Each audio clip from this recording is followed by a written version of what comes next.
What is up, ladies and gentlemen? My name is Carl. I'm the Consume and Review Lad, and this is the Consume and Review podcast. I just consumed Survivor Season 41, Episode 3, and I'm going to review it in this podcast. Also, tonight we got a new episode of CSI. This is the first time we've had a new episode of CSI and Survivor on the same night in 2,709 days.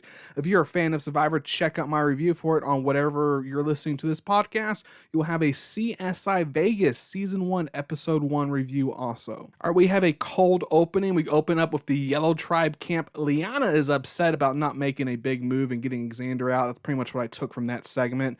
I figured they kept Xander for strategic reasons, but this is making me think, the segment here is making me think it really was just Tiffany being paranoid about an idol and that they probably wanted Xander out, but instead they settled for Vosh.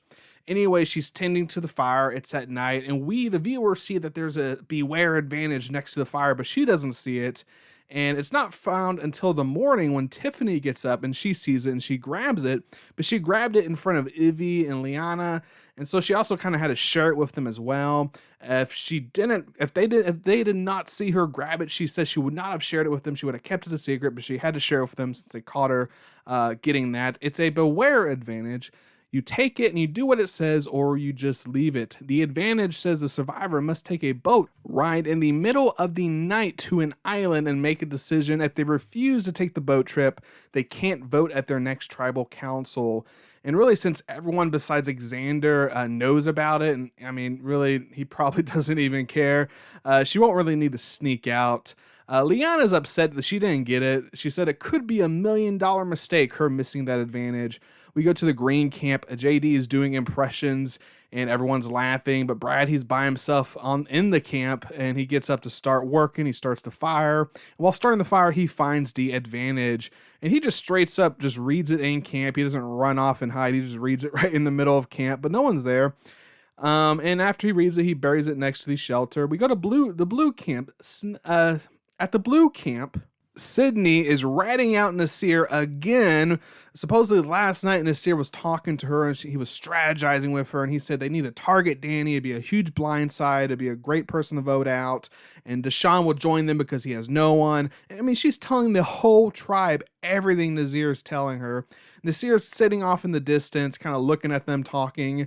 Nasir then makes some sort of comment to the camp later on when they join him at the camp, talking about issues, something along the lines of that. The main point of that is Sydney sees the advantage, and she doesn't know if she should get up and get it now or if she should wait. But she really doesn't want Nasir to have the advantage, so she decides to get up in front of the whole camp and get it, but no one notices.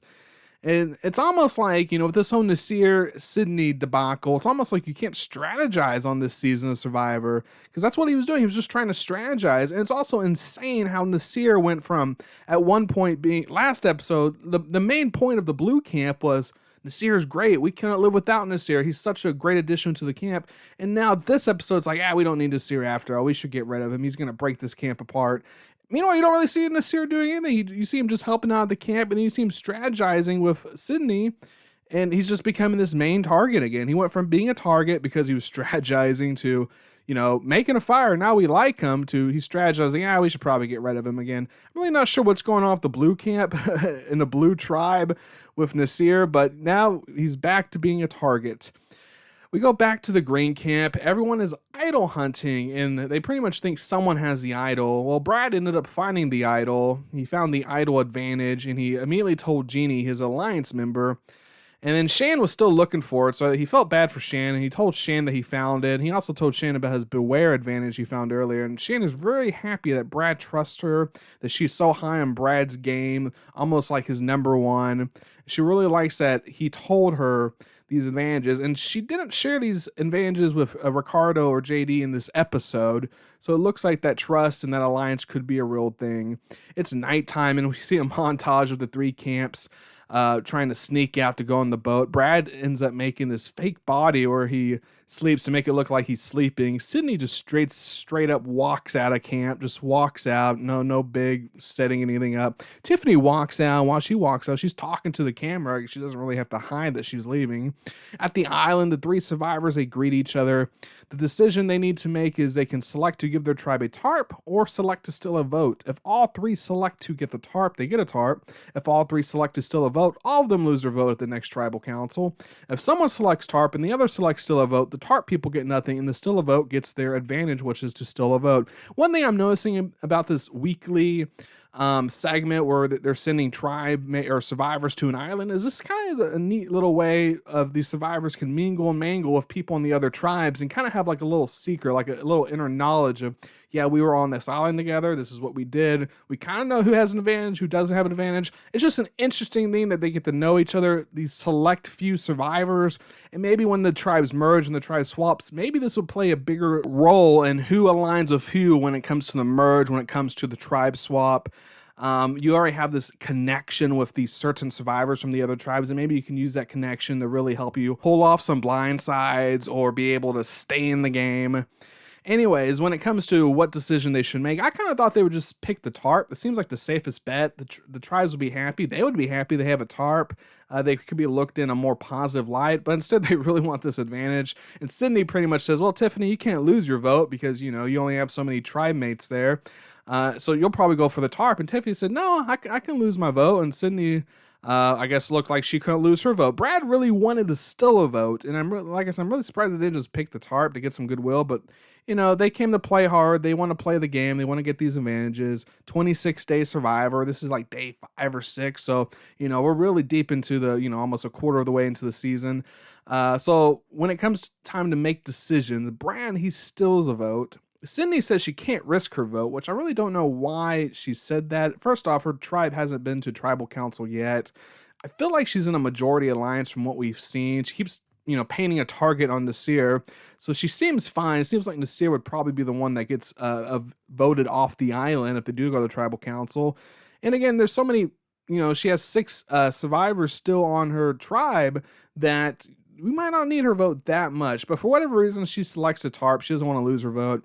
And Tiffany was like, yeah, you know what? I can't really risk my vote either because there's barely any votes on her tribe. If she risks her vote, her tribe only has 2 votes, which again, it's Ivy and Liliana who's in her alliance. So more than likely they'd vote out Xander, but it's always a possibility they could vote out Tiffany, or who knows what they would do with those 2 votes. But she selects a tarp. We go to the next morning. They all check their tree mill, and it's all empty besides Brad, who gets the still a vote advantage. And Brad really didn't have much to risk by picking still a vote because he can't vote anyway since he took the idol advantage. Unless the other 2 tribes say their special line to unlock the idols, he's not going to be able to vote. We go to the challenge, and Brad says his line, but he kind of botches it, and he doesn't say it correctly. I'm really not sure if it matters or not. Xander then says his line again, but he says in a way like he's delirious that he thought that. It's not really awkward yet. I feel like the next time he could say something along the lines of, my tribe keeps making fun of me for saying, and then just say the line. And maybe Brad could, say the same thing. Like, yeah, my tribe makes fun of me for saying this too. So it hasn't been awkward yet, but it could, it can keep going almost like a continuing joke. Maybe the 4th or 5th time it might get a little awkward and people might start raising their eyebrows. So the blue tribe, they said nothing, so they still don't have the advantage. Besides Deshaun knowing that there is an advantage, kind of knowing about it, they still haven't found the advantage. So Xander and Brad still can't vote. We go to, so this is the challenge, the immunity challenge. The first 2 winners get immunity, and the first place gets fruit. The second place gets less fruit, and whoever finishes last loses their flint, or Jeff will keep their flint and not give it back. Heather and Erica sit out on the blue tribe. Jeannie sits out from the green tribe. The challenge was a swimming challenge, and you kind of walked up a tightrope with hand ropes for balance. And then once you got past that, once all the tribe mates got past that, you dig up this bag full of like sandbags, and then you throw the sandbags on top of like a tree-like structure, and the first tribe to get all their bags on it wins. Green had an early lead. Yellow was behind. During this challenge, Xander told Brad, he was like, I liked your broccoli line, and Brad said, yeah, but he said it horribly. The challenge was mostly just blue and green neck and neck, with yellow a bit behind because of Tiffany, but Xander was able to catch them back up once he did his run across the rope. Going into the last bit where they were throwing the sandbags onto the tree-like structure, they keep them all on there. They were all neck and neck, pretty much really, really neck and neck, all three of them. Blue ended up winning. Yellow got second place and the green lost. During the challenge, JD had a hard time. Back at the green camp, Brad clarifies despite having the still a vote, he can't use it because he can't vote. He wants to get rid of JD for being bad at the challenge. Shan ends up noticing JD has a piece of paper in his pants, and he comes out saying that he has an extra vote, the extra vote advantage he lied about in the first episode. He tells Ricardo and Shan about the extra vote, and they are upset he hid it from them. Shan is really upset about JD kind of not telling her, not trusting her. JD said it's Survivor, you shouldn't tell people when you get an advantage.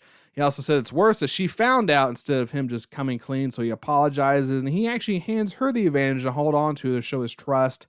He said it's either a brilliant play or a mistake. Ricardo wants Brad out because JD will probably be loyal to them since they have this info on him.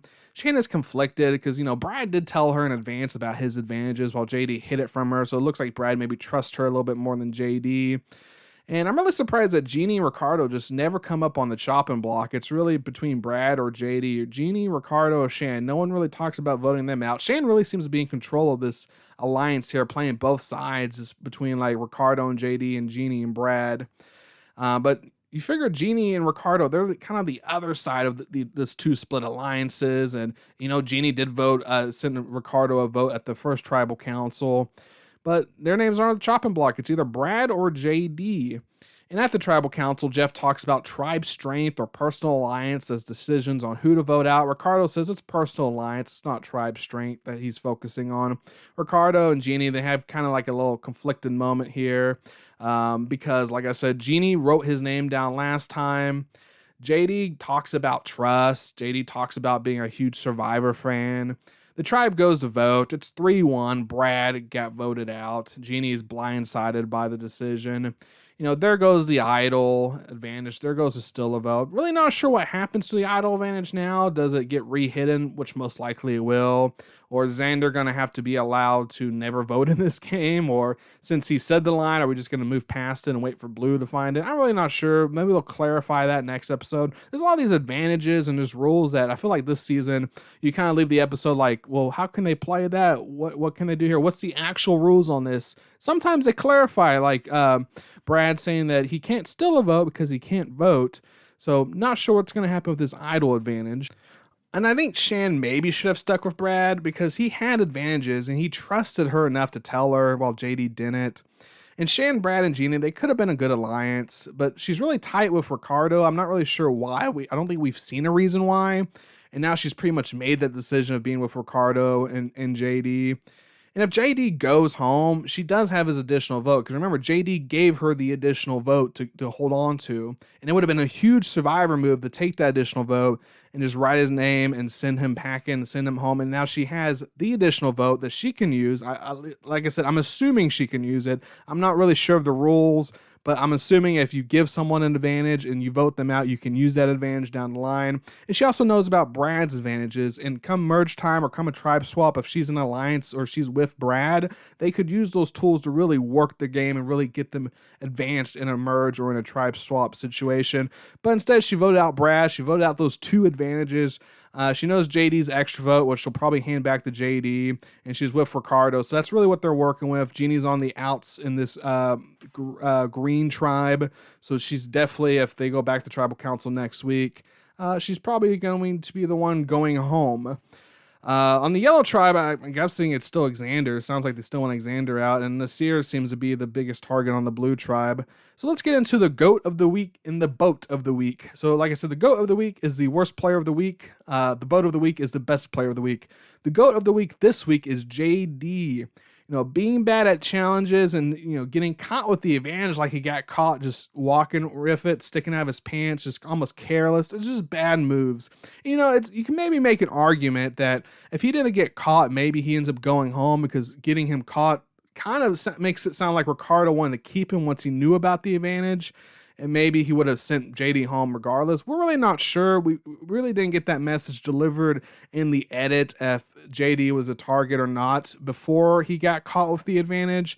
But just getting caught with it, being bad at challenges. Brad says he talks up this high game, but he doesn't deliver at challenges. These are just bad moves. He's really playing a bad game of Survivor. He was also the GOAT of the week on week 1. So now he's a 2-time GOAT of the week this season. The BOAT of the week, which is a good player and really the player you don't want to sit next to at the final tribal. That's what these words mean. GOAT of the week means good opponent at tribal. BOAT of the week means bad opponent at tribal. So the BOAT of the week, the first week, the BOAT of the week was Xander. Last week it was Ivy. This week it's going to the Green Tribe, because really this episode is really mostly focused on the Green Tribe. We didn't see too much of the yellow and too much of the blue, but it's going to Shan.